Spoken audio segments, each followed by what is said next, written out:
সম্মানিত দেশবাসী, আসসালামু আলাইকুম। আশা করি সবাই ভালো আছেন। আমরা এই মুহূর্তে আছি লক্ষ্মীপুর সদর উপজেলার ৬ নং বাঙাখা ইউনিয়ন গৌরীনগর গ্রামে।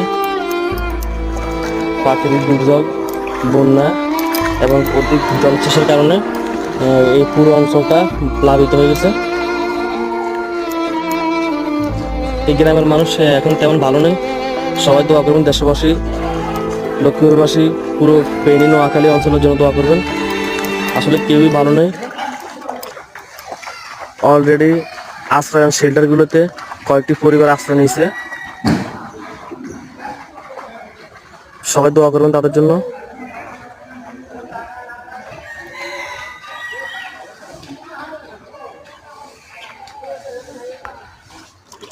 সময়ের পরিক্রমায় পানি বাড়তেছে, সামনে হয়তো বা আরো বাড়বে। পানির একটা জোয়ার আছে।